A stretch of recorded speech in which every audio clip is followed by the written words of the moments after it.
This is the new BMW X1. It might look a bit like the handsome previous generation BMW X1, but that car had a secret. It actually wasn't that great to drive, but as I'm going to tell you in today's review, the new BMW X1 feels like a completely different car underneath, because BMW have clearly concentrated heavily on the ride and handling of the vehicle, and they've made it much more true to the BMW Roundel out on the road. That's a good thing. The one I've got next to me here is actually the base model. It's the S-Drive 18i, a turbo 3-cylinder front-wheel drive car that costs just under 54 grand before on-road costs. And I'm also going to show you that's pretty much all the X1 that you need. You can add options to it, some by subscription even, but this car as it comes out of the box in base model form is well equipped. So in today's video, we'll take a look at the interior, the backseat and the boot, we'll discuss the running costs, and then we'll take the BMW X1 out on the road for a drive to see where all of those improvements are. But before we get started, hit subscribe below and the notification bell. Jumping into the X1 can be done via a traditional key, of course, but the car also supports out of the box BMW's digital key, which works with Apple Wallet on recent iPhones and some Google smartphones, letting you leave your phone in your pocket and just reach for the door and the start button. You can leave your key at home and you can even share your key with other people over the internet, which is a great convenience to have. Now, this particular car is a base X1 S-Drive 18i, which is well equipped, but it's got one key option which I think you'll really want, which is the $4,615 enhancement package, which brings metallic paint, a big panoramic roof, quality Harman Kardon audio, and powered seats here in the front of the base model, plus sliding rear seats too. It just finishes the car off, makes it feel like a proper BMW, which is important if you're buying a premium car.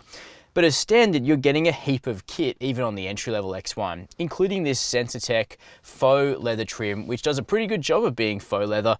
And because it's perforated, it's not going to get sweaty in summer, but particularly if you go for a lighter color like this oyster gray, which looks great and pairs nicely to the orange exterior on this car. The B-roll that we're going to be showing you includes a blue car over a black interior, which gives you a different option. And that vehicle also has the M Sport package, which gives you bigger wheels and adaptive dampers, but I don't think is really necessary. I prefer it spec'd like this. Now, the rest of the interior of the X1 is quite different to the old car. It picks up a curved display, which looks really cool. No cowl, but the screens are bright enough to break through the sunshine, which works well. 10.7-inch touchscreen here, 10.25-inch screen, which is configurable for the driver. But the bombshell in here, well, there's two. Let me come to the first one first, which is that there's no iDrive controller.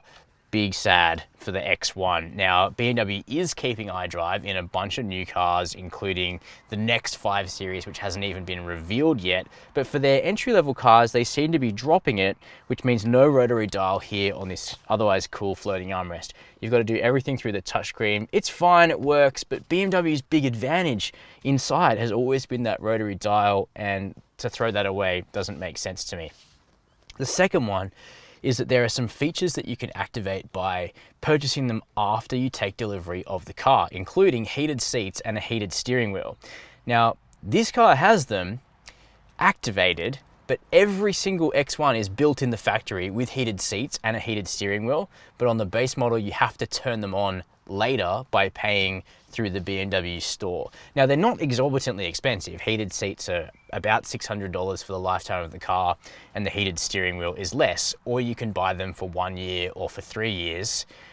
I think it's an interesting move. I just can't get it out of my head that there's some waste in that the thermal elements and the semiconductors are already spent putting the tech in the car, and yet they're not activated.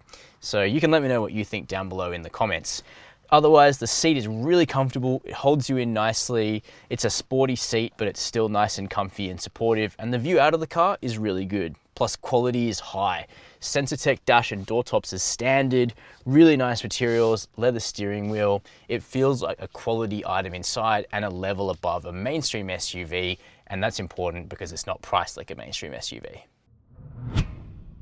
The third generation X1 is a noticeably bigger car, even if it hasn't been styled to look enormous outside.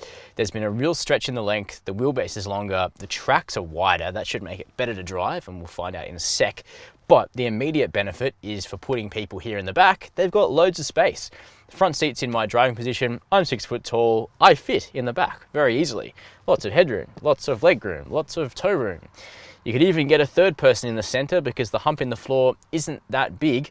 You've got amenities like air vents, USB ports, a flip down armrest. I talked about how with the enhancement pack, you get sliding rear seats, but they also recline. They fold 40-20-40, you've got ISOFIX, you've got map pockets, you've got basically the lot except for soft touch rear doors. It's hard back here, which I don't remember being something in the old X1. Of course, not many people are going to care about that, but one of the hallmarks of a luxury car is not forgetting about the plastics in the second row. Moving around to the back of the X1 now, and you can see more of the X-Line styling package, which is standard on the base grade X1 and available on the upspec version too. Personally, I prefer that. It makes this SUV look like an SUV. But I also really like the design of this third generation X1. It reminds me a lot of the first gen car around the back here, and I think that's a good thing. The orange is good too, and very nice of BMW to personalize the number plate for me, I thought. Now, standard equipment takes in a power tailgate, which is becoming an expectation, but still okay at this car's price, in my opinion. I think it's decent value. And the boot opens up to reveal 50 additional litres compared to the previous generation car, which isn't really surprising because technically, according to the way we measure cars at Chasing Cars, the X1 is now mid-size. It's over 4.5 meters long.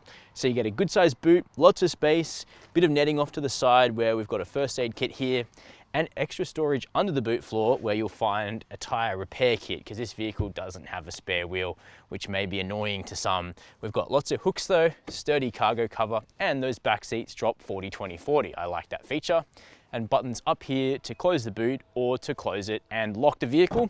Always convenient when you're carrying stuff.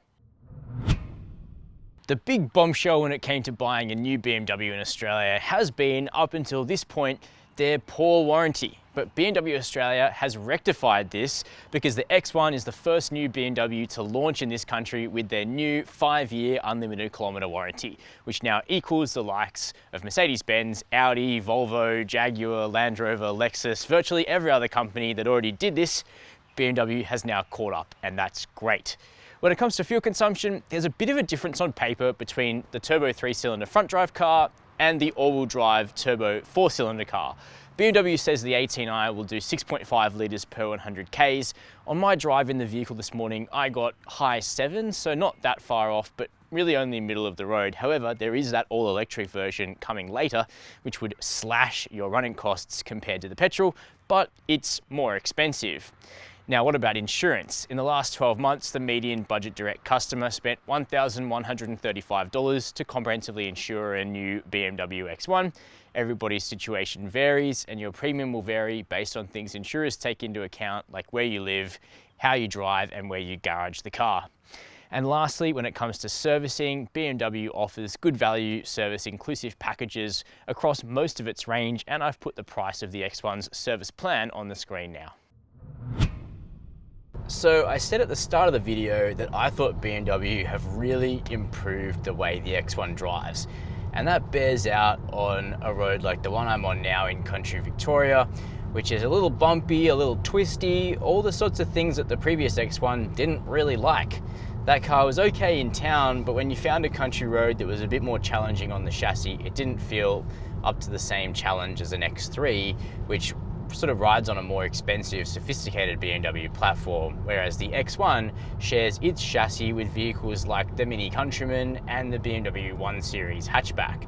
However, the platform has had a number of important revisions since the previous Gen X1 came out quite a few years ago.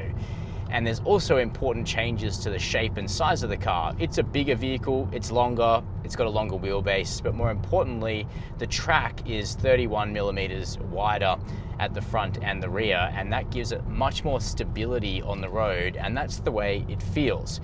It's not the last word in driving pleasure, because while the steering wheel is accurate and predictable and has a good ratio in it, it doesn't have a huge amount of road feel.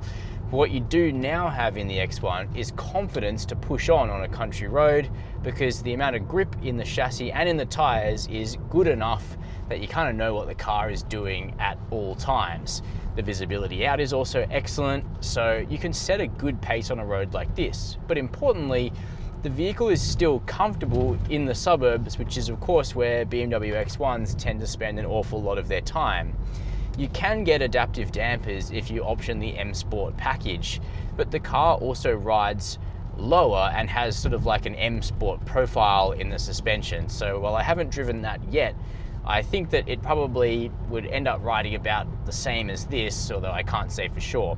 What I can tell you is that the X-Line version of the X1 rides really well. It still has underlying firmness, which is what you expect from a BMW, and it's not as plush as a Volvo XC40, which probably sets the standard in this segment, but the ride is much more even and controlled and supple than in the previous generation X1, and that's really all I wanted BMW to achieve here. But importantly, the sort of driving signature, or the way the vehicle feels in sort of a cohesive sense, definitely feels more BMW than the previous generation car ever did. It feels like a smaller version of an X3, which is a good thing, as opposed to kind of like a tarted up Mini, which probably isn't a good thing for a BMW. As for the rest of the experience, there's a big difference in the two engines that you can choose, but I think the base engine is going to be enough for most people. Now, the turbocharged 3-cylinder petrol is 1.5 litres in displacement, and it makes 115 kilowatts of power and 230 newton meters of torque. And that's good enough, BMW says, for a 9-second 0 to 100 sprint. So not fast, that's for sure, but adequate. And out on this country road, you know, it stays on the boil. The dual clutch automatic transmission works well to get the most out of the small engine, and it's front wheel drive, so it's quite a bit more fuel efficient. Now, buyers that want more power and all-wheel drive can go for the xDrive 20i, which costs a fair bit more, but sees outputs increased up to 150 kilowatts and 300 newton meters from its 2-litre turbo petrol 4-cylinder. There's no diesel for Australia, and there's also no plug-in hybrid at this point, but the iX1 with all-wheel drive is coming soon, which is electric and has 230 kilowatts of power and over 400 k's of range. Of course, there's a cost to that package, but those people that want an SUV of a useful size like the X1 will now be able to go electric with BMW, as opposed to having to buy a Tesla Model Y or a Mercedes EQA. So it's nice to have that option as well. It's also fairly quiet and refined in the cabin, even on coarse chip, which is great because we have a lot of that in Australia. It's also safe, so you don't get the full package on the base model. You do get high-speed AEB and adaptive cruise control, but you've got to upgrade to the 20i, or you can upgrade through a pack on this car to get things like lane keeping, like full lane centering, which is nice to have, if not essential. So if it comes across that I'm pleasantly surprised by the new BMW X1, that's a good thing, because that's exactly my emotion about this car. I wasn't a massive fan of the previous generation X1. It definitely looked good, but it didn't really drive like a true BMW. But that's something that the brand has gone a long way to rectifying with the new vehicle. It's still front-wheel drive, which for BMW purists may not be your image of what the Roundel stands for. But if you put that to one side, the ride and handling of this entry-level X1 S-Drive 18i is really pleasant. The vehicle accelerates well, it sounds good, it rides comfortably, and it handles well enough even on wet roads like what we've been driving on today. Now, I'm excited to drive the electric version, the iX1, in early 2023 when that vehicle is released here in Australia. But if you're after a combustion X1, this vehicle has a lot going for it. Keen to know your views though, let me know down below in the comments. We make sure to try and reply to all that we can get to. While you're there, please hit subscribe and the notification bell. And as always, thank you for watching Chasing Cars.